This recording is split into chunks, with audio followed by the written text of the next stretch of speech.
And welcome to the Temple of Tomes with your host today, Comics Jones.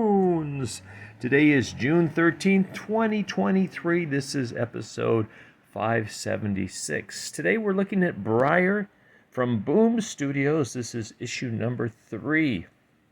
I am recommending this. It's kind of a unique take on the Sleeping Beauty tale, I guess you could call it. We've got Briar Rose on the cover here. And just, this really doesn't happen so much in the story today. It's just kind of a drawing of her. What's really cool about it is it is a reimagination done by Christopher Cantwell, and I'm liking it. It's unpredictable, it's unique.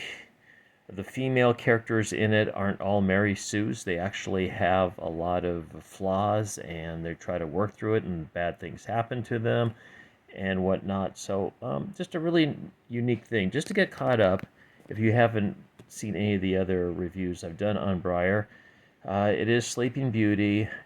She goes to sleep. She's in deep sleep. It ends up being centuries. All these things happen. It's a beautiful kingdom to start with. All these things happen while she's asleep. She wakes up. Her kingdom is completely destroyed.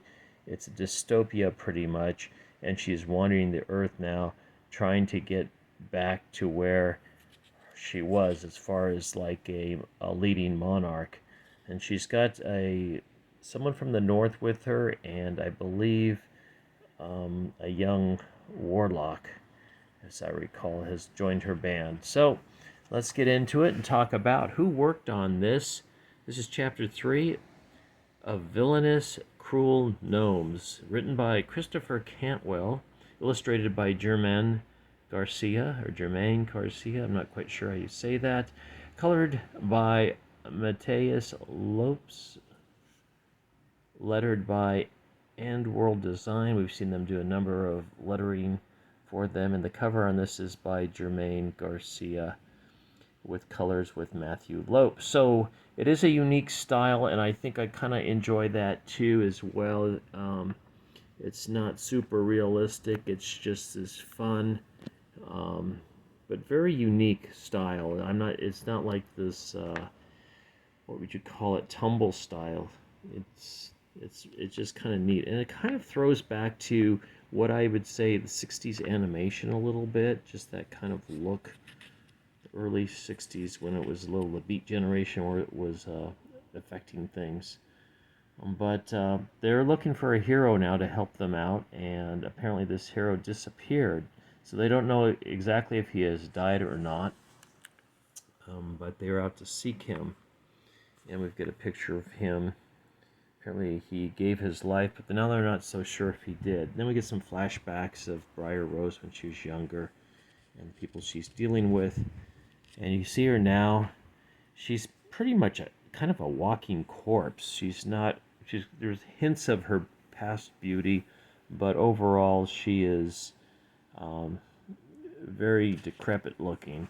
And here's the woman from the north that's helping her. She's kind of this odd race. And back here we see the warlock that has joined forces with her as well. So they come to this castle where this once famous captain lived, and all they find is a bunch of bones at the bottom of the gate, and they think they find the bones of the captain. Now they try to get inside, but there's a few people in there saying, no, you can't go along. And then at a scene out of Monty Python, the Holy Grail, they get splashed with refuse. I'll put it that way. In the meantime, the warlock finds a book amongst the skeletons.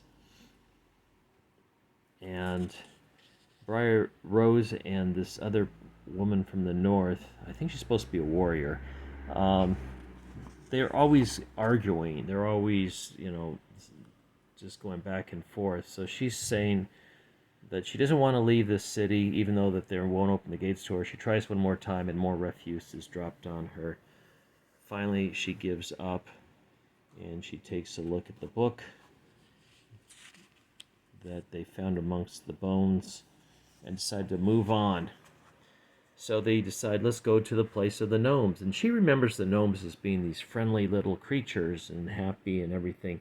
Well, they've changed over the years, where they're these kind of ugly, jerky guys that aren't all that hospitable. So the warlock trades his sword for something that they hope can bring the captain back to life. He's going to try to make a resurrection formula.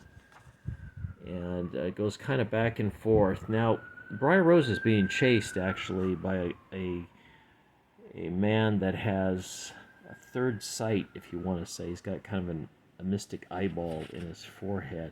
And while they're dilly-dallying with the gnomes and actually getting taken for a ride by the gnomes, they do not get their herbs and chemicals needed for the resurrection. And this makes Briar Rose very angry. You get some little comical things here. But in the meantime, this nemesis that they don't know is following them has arrived. He has caught this gnome that Briar Rose has kicked and immediately slams him against a tree, squishing him. And the fight is on. So once again, Briar Rose is in hot water. And what I like, this story really kind of moves. It doesn't linger too long on any one area or one thing. They don't get into the emotions and feelings and all that. They just, like, this is what we got to do. We got to keep moving. In the meantime, this assassin, I guess you'd call him, it's been hired by a group of a coven of witches, or godmothers, I think, coven of godmothers, to bring Briar Rose back. I guess they need her for something. They haven't really disclosed it as much as yet. And so he has captured Briar Rose. That's where we end issue number 3. So it is a recommend. I highly recommend that you read the first 2 issues before diving into this. You'll be totally lost, as there is no synopsis or anything else going on with it. So let's go ahead and see what else is in this comic. We got letters from the Boom Pen, kind of like the bullpen, but the Boom Pen, and they talk a little bit about some of the projects that are going on, including the Keanu Reeves story, Berserker.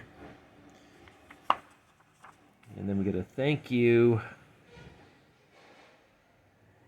Okay, I guess I'm not sure who all these people are. Then we go into Mosley. This is writer Rob Gilroy. I'm sorry it's a trash truck outside right now, but it is Tuesday, which is trash day. And Spark Within the Force with Saba Tahir, the writer, and then we get an ad for CGC. And Something's Killing the Children by James Tynion IV. I understand this is a pretty popular book. I have not been on the series at all. Then we get the Graphic Novel Club. Not sure what that's about. It looks like you have to join for $25. It's only $15 a month for the Kids Club. Okay. Then there's some new releases. Behold Behemoth, Specs, and Vicious Circle. There you go. So Boom is still putting out the books. And we get our final shot of Briar. So thank you for stopping by and watching this video of Briar Volume 3, or issue number 3. As always, please like, please subscribe if you haven't. Please leave comments. We're up to a whole 353 subscribers, so I appreciate that greatly. So, take care. We'll see you next time at the Temple of Tomes. This is Indie Comics Jones bidding you adieu.